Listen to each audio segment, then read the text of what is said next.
Oh,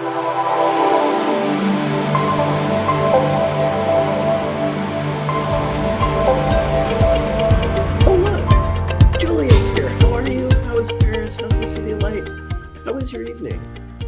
Good morning, Max. I'm doing great. I am actually I'm actually laughing because just before we went on camera, you told me you were about to get a haircut, and I remember your story, your terrible story about a bad haircut, and I just had two of those over the past 6 months. So I Oh, just looking forward to our next encounter to see whether you have a bad haircut story to how tell me that about or goes. not. I'm hoping it's not a shareable haircut story.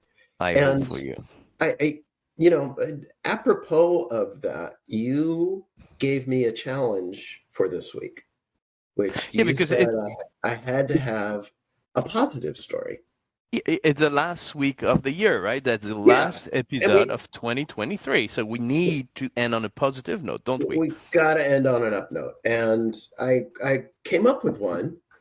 All And right. I spent a little bit of time because it is absolutely nothing to do with customer service or contact center or anything traditional like that. And I came up with a reason why I think it's relevant. So I'm going to go with it. All Um, right. this is, on one level, it is a travel story. This is about dining in Tuscany. All When right. my wife and I went on vacation there, this was kind of a dream trip that we finally did after, I don't know, well over 10 years of that, and both of us talking about it and my wanting to do it much longer than that. Um, and we went there with another couple who were friends of ours, and we ate dinner pretty much every night, oddly enough. And it was amazing and striking, the dedication and the experience. You went in, they would seat you. People were watching. You could tell they would show up at the right moment, with menus or with what do you want to drink or the food or whatever. And the quality of the food was something that you just couldn't get in the US. I mean, you can totally get it in the US, but it would cost you, $100 a person. Uh, we were paying 25 to maybe $35 a person with wine, with dessert, the whole 9 yards. And, it was just this incredibly, the food was amazing. You could tell it was made with love. The attention was there, the caring was there. They were friendly and enjoying, ugly Americans in there that they could also just have an attitude towards. And it just really struck me how different this was. And I kind of looked at it, and there were a couple of specific experiences that kind of bring home why this really felt special to us. One of them was we went to this restaurant, and they had a beautiful outdoor porch area. And we said, okay, we're going to eat there tonight. And we didn't quite make the connection that meant it would be night and we wouldn't be able to see the view because it was of a dark valley. But they had a big indoor area. So we went in there and we ate, and the food was wonderful. And as I said, the waiters were great and everything. And then as we started to leave, this guy who really hadn't worked our table, he just kind of flagged us over. He's like, come here, come here, come here. And he's like, he knew like 8 words of English. So he was in Italian saying things, and we're all going, uh-huh. And he brought his cousin. Turned out he was the owner. He brought his cousin over who spoke good English, and he took us on a tour of the I'm going to call it the catacombs. I'm not even sure what there was a well, and this place had been a hospital for orphans in the, I don't know, 1500s or something like that, way, way back when. And he just was so excited and proud to share this place and to share the heritage of this. And we just walked out. We were just, the meal was great and all that, but we just walked out like, I love that, that there are no places like that in the US, and that certainly never happens. And then we had 2 nights in Florence where we had dinner, and I tried really hard. I went into Yelp and I found a place, and we went to the place, and it was closed. So then we walked down the street a little bit, and we just randomly walked into a place, and there were these three guys. We were all convinced they were related because they all looked so much alike, and they just sat us down, and one guy would come and do this with us, and another guy would do that, and we were near the bar, and the other guy would just kind of carpet us from the bar. And at one point we're finally like, are you guys all brothers? And they're like, no, we're not related. We hate each other. But just this incredible steak with this beautiful presentation.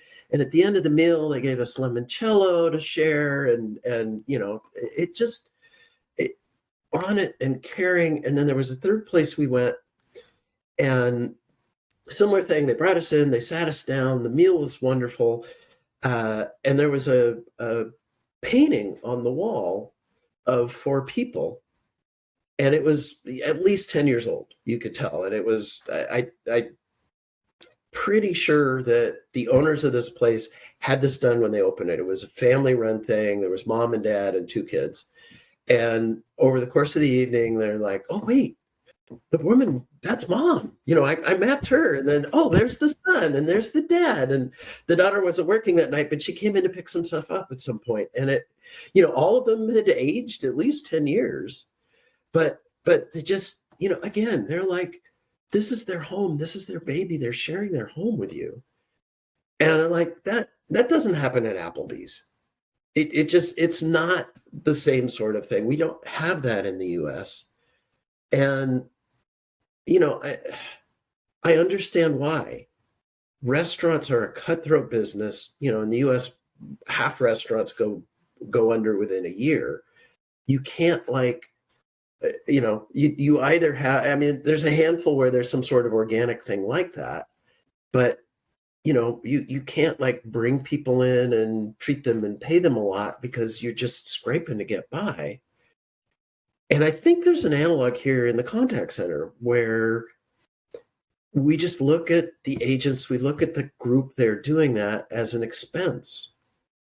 And that's just really wrong. It's just such a great model for why really treating your agents right, really building a culture in the contact center that is about being warm, about understanding the customers and really caring for them. My God, what a difference of experience it was to, some kind of corporate thing in the US versus just a restaurant where they just were literally passionate about everybody having a good meal and a good experience. So that's my tie to the contact center. Is it's really about treating the agents. It's about the employee experience. It's about the agent experience. And how do you make that something where they could kind of have that passion? I had to bite my tongue pretty hard because I had something to say every step of your story. Love it. Great Christmas story. Great way to end yet another year, third year of CX therapy. There is so much to unpack here. I think I'll start by saying I love the fact that you finally embraced my boutique hotel, boutique restaurant Yes. approach of life. This is everything I love. I understand the need, and I understand the quality and the level of service and the level of expectation you can get from chain restaurants or chain hotels. If you go to McDonald's, you know exactly what to expect, whether you go in San Francisco or in Seoul or in whatever else is city around the world. But because you get that level of expectation, you know exactly what you're going to get. You leave out entirely the possibility of being surprised. Yes. And positively surprised. I mean, you can always be negatively surprised. True. That happens. But that's exactly what I love. And how many stories did you tell? That was three stories, I believe, right? Yeah. Each of them had the same common theme. That was you basically talk to the owner, or you get a glimpse at the owner's family life, livinghood and all of that. That was unique. That was personal. You had real conversations. All the things you barely ever get from chain businesses or large corporate. I I don't know the US nearly as well as you do. I would assume you probably have the same thing in the US, but maybe not in the big cities, or maybe not where you typically go. What about the local? That's a fascinating point. The place where you have a lot of really good restaurants like that is San Francisco in the Bay Area. And there's smattering of them all over the place. But, San Francisco, they do a lot to kind of block some of the bigger corporate chains and things. So there actually it's a real hotbed of that sort of, now it's that sort of dining experience at $100 a plate. But yeah, that's an interesting point, that we actually here, the city is where you can find a lot of those things. But you do find a lot of, I remember our common friend, Mr. Finch, bringing me to some fancy restaurant around San Francisco where you would know the owner and, shake their hands and have chit chats before getting any meal. And you can have this kind of experience, probably not as deep as what you've been describing so far. I'm guessing you need to get out of the big cities and into, local towns where everyone knows each other, because that's probably the ground that this business grew on.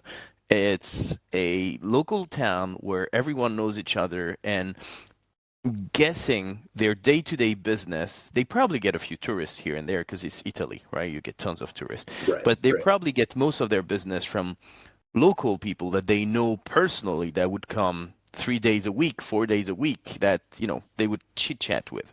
That is very true. That is very appropriate. And ironically, I think that's also true in San Francisco, because one of the things about San Francisco, you're not going to find a restaurant like that by Moscone Center. You're not going to find a restaurant like that at Fisherman's Wharf. But San Francisco is very much about neighborhoods. So San Francisco is, in a lot of ways, a series of small towns. So that's interesting, because I think that's why it happens there, is they've actually managed to recreate that feel within the city itself. So yeah, I think you're absolutely right. I think it does kind of happen in San Francisco in a weird way, but you're also right. Buellton in California, you can find an amazing restaurant there. I remember years ago there was a wonderful steak place there that we love to go to. But also, I'm thinking two more thoughts on this. The first one is, I think the actual soil that these businesses are built on is, those are not people trying to make money. Obviously, they need to make a living, right? Right. They need to make a living. So that's a business. At the end of the day, they need to make money. But that is not their core focus. I don't think they are thinking about, if I make another 50K by next year, I can add another 2 tables, then I buy the restaurant next door, and then I add a patio somewhere. They are thinking, I love what I have, and I need to enjoy it. They are thinking about building that community. They are thinking about being happy in their job. So while money is a necessity, it's not their main driver. And that's a very difference between the small business with a local owner and the major corporate that only purpose is to grow, the increase in margin and the revenue year over year. And that's what drives this amazing experience. This is my lifestyle. This is the place I want to be. My friends will come and I get to feed them, and I will make enough money to live just fine that way. I'll work hard, but it's all integrated in their life. Yeah, I totally get that. This is where I would disagree with one of your statements. I don't think it's impossible for large corporates to get there. So probably when you're doing 10 billions a year, this scale is probably too hard. But there's probably something in between where you might have a chain and you might still be able to give that sense, by having local owners that may not be owners, it may be managers, but they feel like they own the place. They make it their own, and they build that culture, and you don't have this in a company where attrition is through the roof and the manager changes every 6 months. You have it in a place, whether it's a restaurant or a hotel or whatever other company, where the person in charge knows his customers, talks to his customers, stays around for a few years at least, and really build that. I think it's completely reachable for larger companies to get that level of service if they are dedicated to empowering their people, to trusting them to do the right thing locally, to focusing on culture and employee satisfaction and not just the bottom line. The bottom line is important for any business, but if it's just about the money,